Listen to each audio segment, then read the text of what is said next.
What's up? What's up? What's up? What's up? Um, I am right now just completed orientation with my new company. I'm going to talk about my old company. I'm not going to reveal my new company until, for the sake of, if anything comes up, if I decide I have to vent or anything goes wrong with the company, I don't want anything to come to anybody that could compromise me continuing my career with my new job. But now my old job, though, um, I've done everything the right way as much as I could in case anything ever comes up where I have to go back to them. But I'm gonna go ahead and reveal the old company because I never did before, and the company I was driving for. You can't figure out through the videos of the black Kenworth. It was Stevens Transport, and also me talking about reefer all the time. Black Kenworth, reefer, that's Stevens. If you hadn't figured that out. So, now a lot of my thoughts about Stevens, though.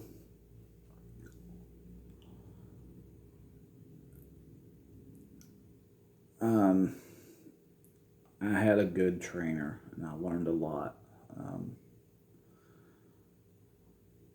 And I was able, because of him, my career, the entirety of my career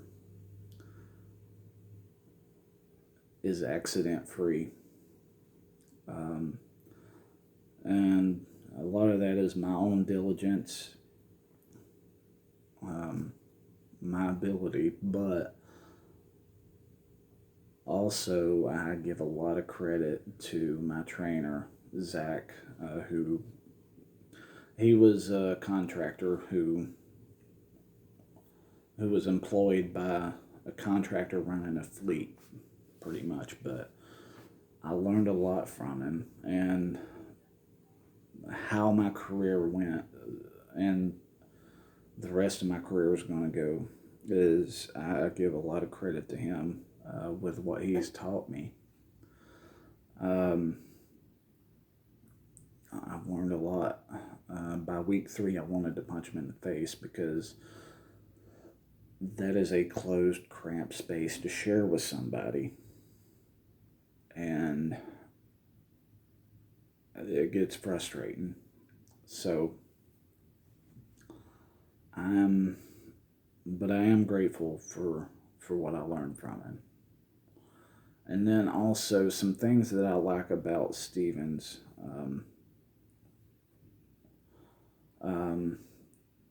They, for one thing, I would recommend Stevens for people who's coming out of CDL school.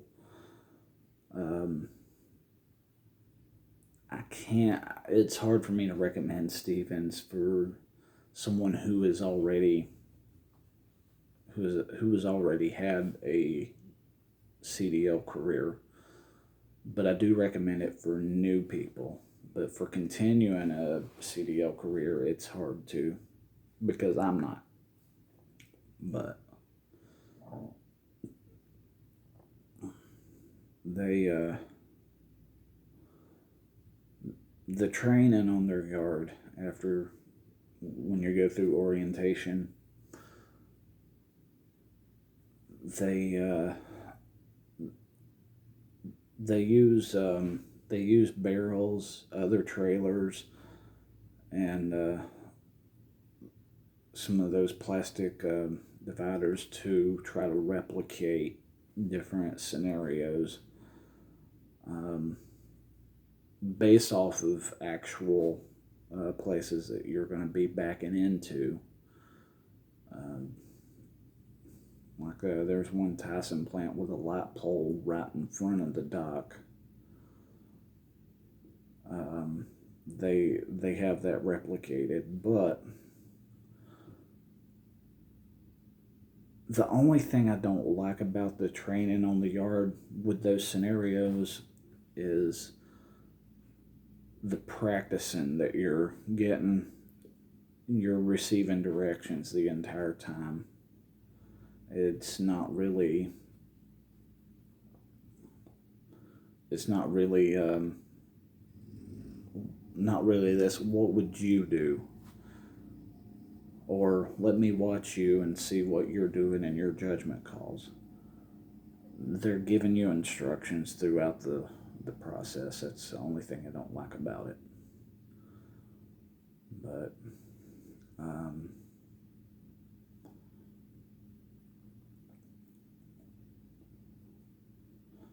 as far as it goes for the safety side is extremely thorough, and they have strict policies that will get you fired. Like for example, and some advice for people going into Stevens. I almost got fired because of another driver, a new guy. And this was approximately a year ago when this had happened. But one thing that the staff makes it very clear that they will fire you if you ever do a U-turn in a roadway. And they have sensors on the trucks to detect if you do a U-turn. In addition to that, they ping your location. So if you trigger the sensors and they ping your location, if you're in a roadway, you're going to be fired. But now I almost got fired because someone had reported me for doing a U-turn, when the reality of it was I was not doing a U-turn. Or it's not what we call a U-turn. This was turning around inside of a parking lot. But yeah, if you do a U-turn in a roadway, you will get fired, and they will screw up your DAC report. Really screw you up good. But I was almost fired because someone reported my truck number. And I was turning around at the shipper, because one thing, I avoid blindside backing, so I went down to the end where I had enough space to turned around, and then had the door on the correct side of me to do a 90-degree back. But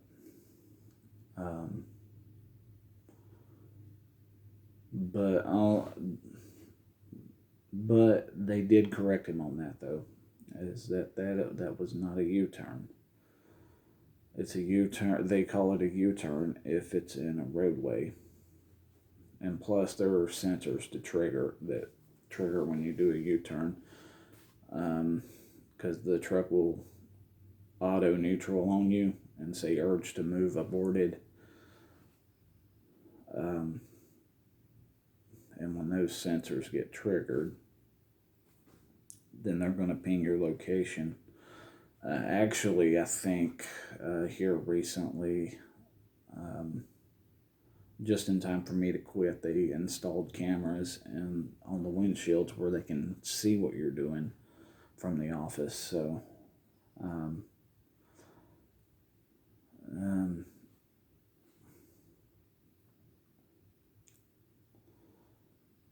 it's not too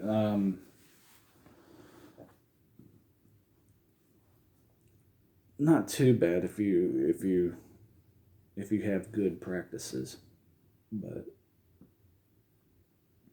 it's not good for you if you've had your way of getting away with stuff.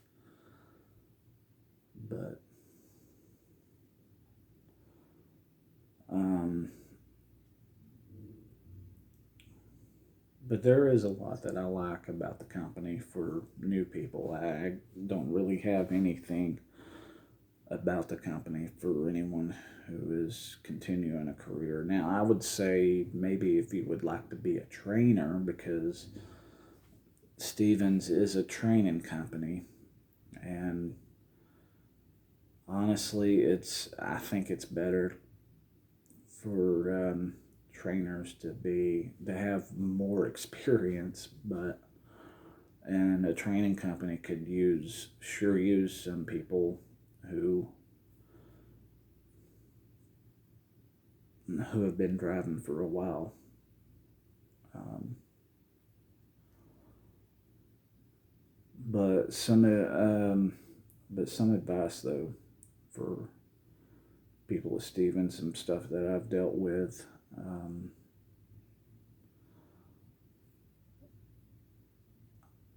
Just because someone has that name on their door, and this isn't just Stevens, this is any mega carrier.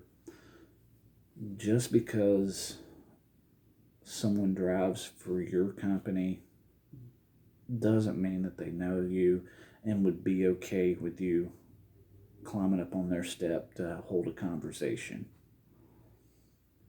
I've dealt with that at Stevens. I had to ask the guy, "Who the fuck are you and why are you on my step?" "No, I'm a Stevens driver too." I've never seen you before, because that's the thing about a mega carrier that has, especially Stevens. Stevens has approximately what, 30, almost 30,000 drivers.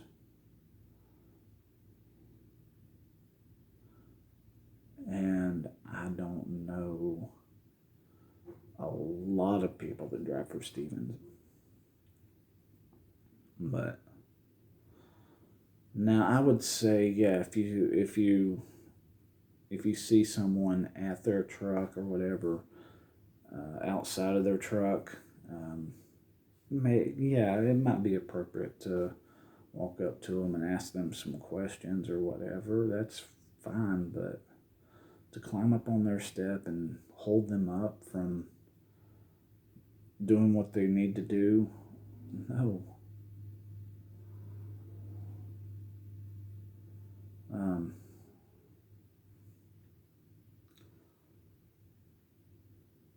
but in my opinion, it's a good company to learn in. But now, some of the downfalls of Stevens and the reason why I left. Um,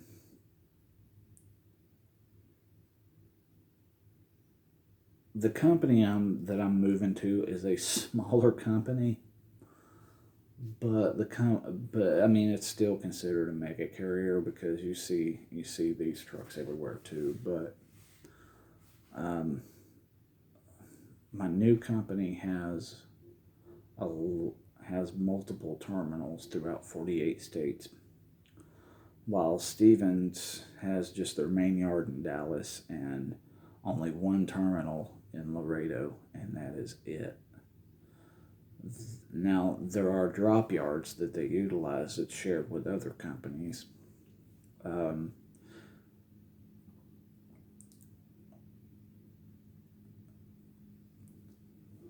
but but not many of them. There's one in Phoenix, Arizona, and one in Denver, Colorado, and and there's more that I'm unaware of, but this isn't information that's handed out. Oh, there's one in Houston, but it's but now this is the problem with them.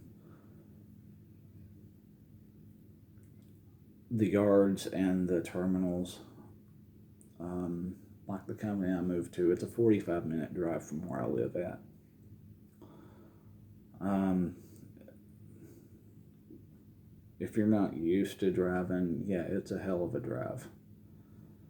But I have a place where I can store my personal vehicle while I'm on the road, and when I come off the road, I can just drive home, and I don't have to sit in my truck and wait with heart-filled hopes, hoping that there's somebody that can come and pick me up, because Stevens has strict conditions on where you park your truck for your home time. And where I live at in eastern Tennessee, the closest place to where I live at that they approve of for me to park the truck at is a tow yard in Knoxville. The problem with that is, and actually the terminal's further away than Knoxville, but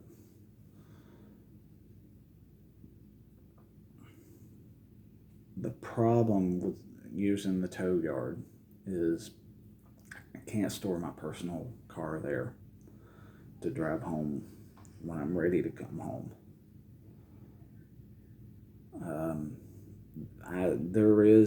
I could, but it's too fucking expensive. So no.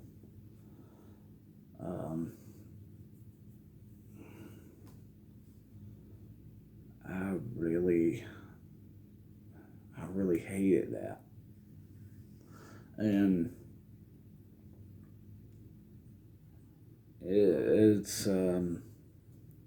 that's one of my biggest reasons why I left the company.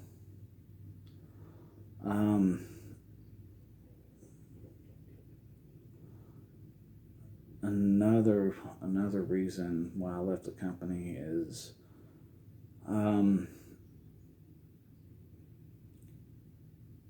how I'm viewed with that name on my door. Now, when you're in a starter company like Stevens is, there are the pros and cons in being stereotyped as that kind of driver in a starter company. The pros is the trucking community, the helping part of the trucking community. When you were brand new, my first couple of months, when I was struggling on anything, there is always that side of the trucking community to help me. Because they see the name on the door, they see me struggling, and they come over to help. And they say, "No, you'll get it. You'll get used to it soon. Whether it's back end or positioning something on the truck, you're new. You'll get it soon." But now, over time though, when that positive fades away and you don't need the help as often anymore, then that help is ultimately the positive side of that. So over time, and you don't need that help no more, you don't see that positive, so the part you do see is the negative.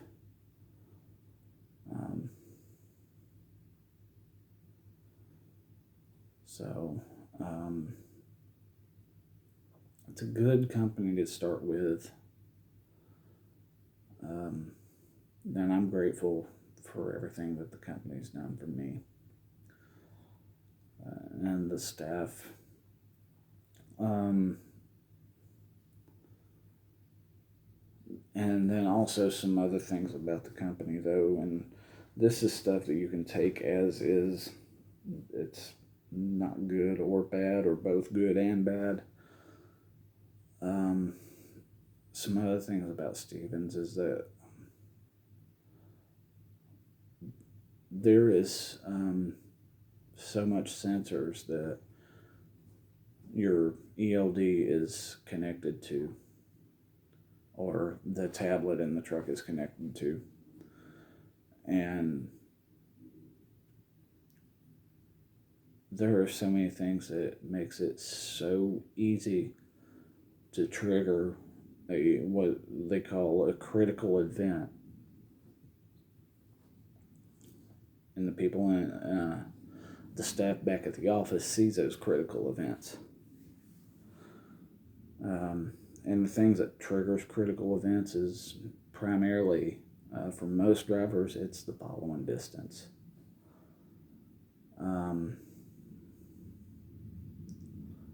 There's an easy way of working with the following distance, because I mean everybody knows the proper following distance is 6 seconds, but the truth is whenever you go to pass someone, you're not going to grab that lane to pass them 6 seconds back.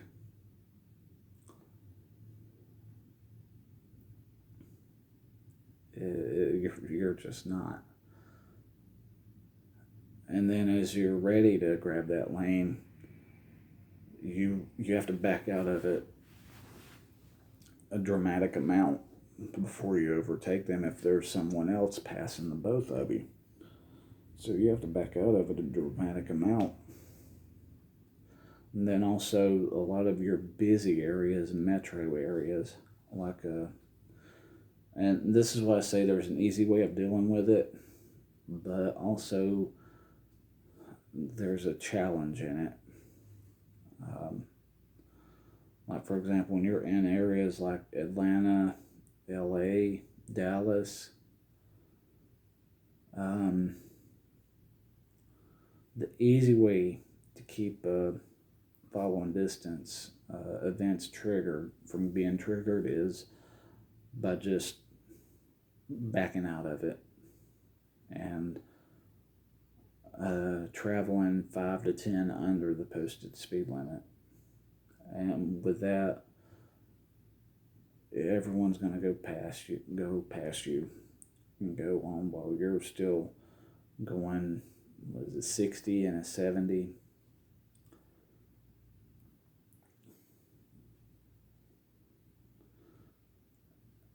But now if you're the kind of person who's in a hurry, who's wanting to stay next to the speed limit, this is where a lot of people get in trouble with that, is wanting to stay at the speed limit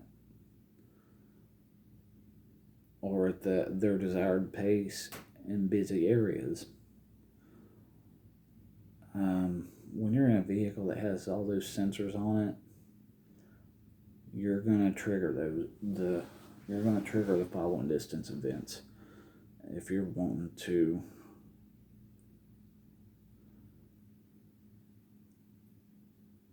stay at those paces. And that's one thing that I learned from my trainer, was every time we were in the LA area, he would tell me, drop your pace down to 50.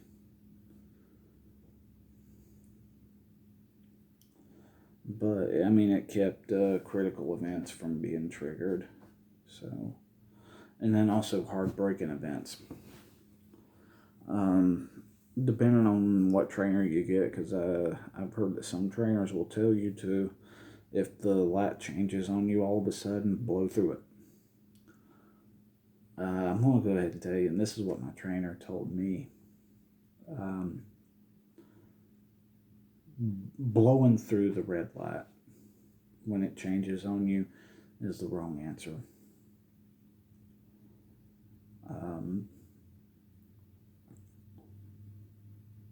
But now here's the thing though, if you're pulling 40,000 pounds and that light changes on you and you're traveling 45 miles an hour, the speed limit's 45 miles an hour, the light changes on you,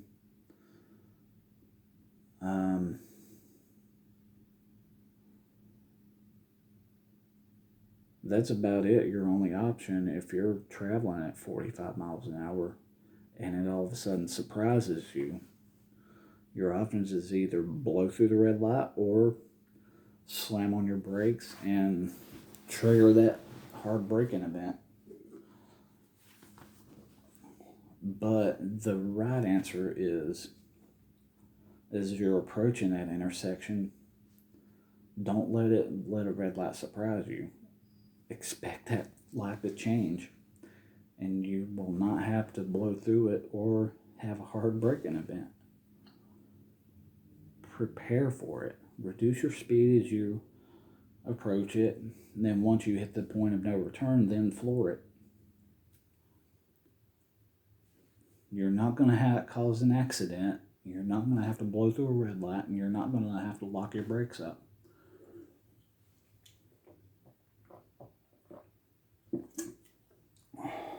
So, that's might be my unpopular opinion about Stevens. I know a lot of my tactics on how I overcome a lot might be unpopular, but Oh, so another thing too, because I know a lot of the vast majority of people who are going to Stevens are going to be new drivers. The vast majority. Another thing I'm wanting to say, when you're in the Kansas, Oklahoma area, where there's a lot of cattle haulers, you don't have to be in the industry to know that those cattle haulers or the livestock trucks are going to be flying. They're turned up faster than most of your mega carrier trucks. So, and actually many of them ain't even going to be governed at all. But now, those trucks that can fly, when they get into small towns where the speed limit's reduced, many truck drivers, and this does include people hauling livestock, they're going to travel under the speed limit. Now, I know a lot of new guys, they want to drive at the speed limit. Now, if you're driving for Stevens, your chances are you're going to be governed at 64 or 66. If you become a contractor, yeah, it's possible you could have a truck that's turned up to 68, or stay with the company for 20 years, yeah, you can have a truck that's turned up faster. The chances are you're in the mid 60s. Everybody else, well, almost everybody else is governed faster than you. So when you're in those inner cities and the lanes open up because of the red lights and everything, and then it goes to 2-lane. When you're traveling those highways, those state highways and U.S. highways, in Kansas and Oklahoma, when the speed limit is up at 70, 75, that is faster than what your truck is capable of. And that is how fast that the livestock haulers are going to go. When the speed limit reduces, that's when you're in the inner towns. There's going to be more lanes to travel in, a lot of red lights to go through, and a lot of truck drivers will travel under the speed limit in those cities. So now, even though you, the Stevens driver, you're wanting to do the speed limit, tough it out until the speed limit opens back up, and you're never going to see that livestock hauler until you get to that National Beef or that Tyson plant. I want to tell you why you don't pass a livestock hauler. Because as soon as you grab the lane to go around him, he's going to max his acceleration out, run it at the highest RPMs possible to keep you from passing him. Because he knows if he lets you overtake him, he's going to be trapped behind you doing 64 miles an hour when the speed limit's open back up to 70 and 75. And him preventing you from overtaking him, with him maxing his acceleration out. At the same time, you're going to cause him to do something stupid while you in the Stevens truck, whenever you do something stupid, you could shift the load. He's going to do something stupid and hurt the livestock he's hauling. He's going to either kill or injure a cow that's on his truck. So just tough it out while you're inside that city, and when the speed limit opens back up, he's going to take off on you anyways, and you ain't going to see nothing from him anyways. So yeah, just that half a mile or 1 mile, just tough that shit out, and it ain't going to be the end of the world. And don't be so hell-bent on having to do the speed limit. So that's the reason why I say that. Don't try to overtake a truck hauling livestock. And that's the reason why, is because he doesn't want to be trapped behind you, and you're going to cause him to do something stupid to kill or injure the livestock.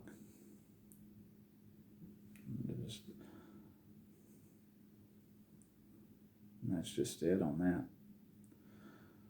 But now I'm in a new company, and I'm actually, because of my experience with Stevens, I'm taking on to the reefer division of this company,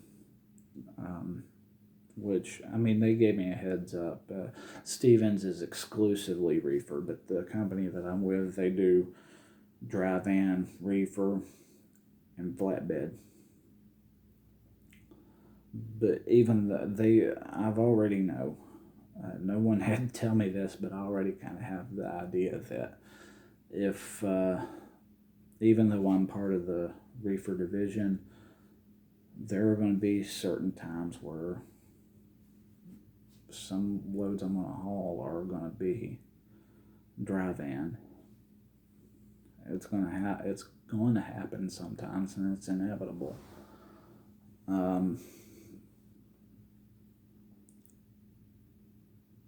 And I don't think me hauling a flatbed is going to happen, but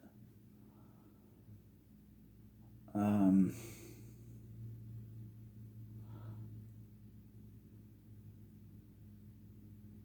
not counting out the possibilities of that will ever happen if circumstances come up and I'm the only driver in a certain area to take it. But which, I mean, that's fine. And all the divisions have different names too. So and I would say one thing though that I am losing by going to a smaller company, because at Stevens, even with them being the big company that they are, there are more drivers. Like if I'm running behind, or if I'm that low on hours and can't finish a load out, or I can't finish the load out on time, even though Stevens being the big company they wasn't able to make it happen every time and had to reschedule the appointment sometimes. But a lot of times they have, most of the time there is a driver available that we can swap the trailers, and then they finish it out and get it on time. As to me, if I'm out of hours and can't do it. But now that's going to be the downfall with me going to the smaller company. That ain't going to be available like it used to be with Stevens. So if if there's anything that comes up, anything that screws up,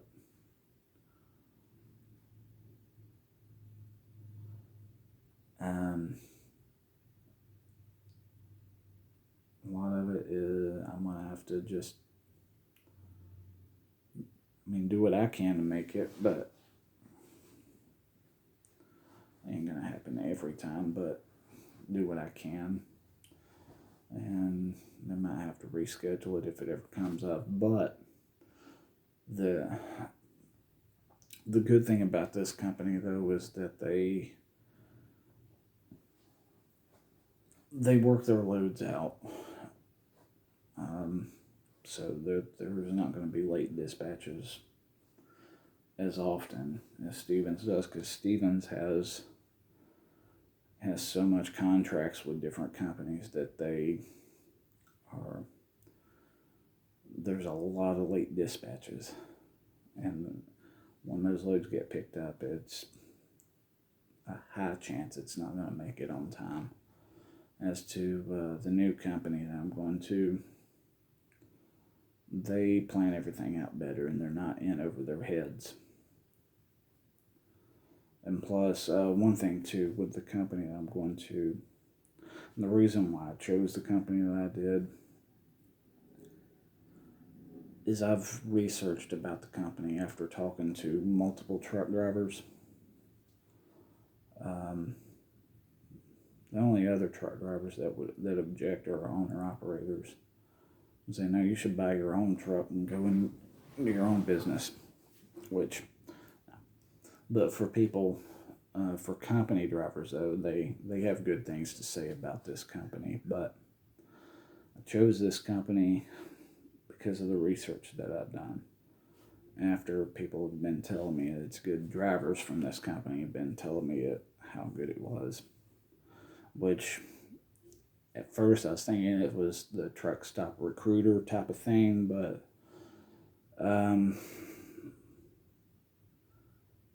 it is, but it isn't. It's a good company from what I see so far. But a lot of the recruiting stuff is just extra money. But whenever they're giving me obligations of how many miles that they want me to drive, yeah, and plus more pay than what I was getting at Stevens, and plus with miles that they're obligating me to run, it's I can do what I can do good without recruiting any of the recruiting bonuses. But it is extra money though. But I'm not gonna bring up the company. And the reason being is because